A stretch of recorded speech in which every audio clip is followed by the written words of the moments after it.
পরীক্ষার আগের দিন ক্লাস টপার যা করে ভার্সেস পরীক্ষার আগের দিন ব্যাক বেঞ্চার্স যা করে। Class topper. সব পড়া কমপ্লিট বাবা, সব পড়ার রিভিশনও কমপ্লিট।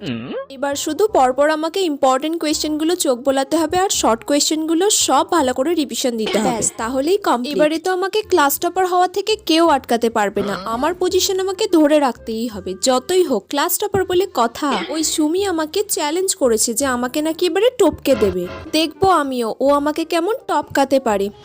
Back benchers. হ্যালো, হ্যাঁ রে বল। বলছি সিমি আমাকে একটু এই পরীক্ষার সিলেবাসটা বলে দে না রে। 1 to 9 অল চ্যাপ্টার হবে। আচ্ছা ঠিক আছে, আর বলছি শোন না, তোর পাশে একটু জায়গা রাখবি রে ভাই। আর সব আমি দেখাতে পারবো না। হ্যাঁ হ্যাঁ আমি পারবো, কয়েকটা কোয়েশ্চেন আমি পারবো, সেগুলো আমি তোকে দেখিয়ে দেবো। আচ্ছা ঠিক আছে। হ্যাঁ, আর তুই আমাকে একটু দেখিয়ে দিস, ঠিক আছে? ঠিক আছে রাখ। ওকে আমি কি করে বলবো, আমি তো কিছুই পড়িনি, সিলেবাসই তো আমি এইসবে জানলাম, সব তো মাথার ওপর দিয়ে যাচ্ছে, আমি তো কিছুই বুঝতে পারছি না, পারবো আমি?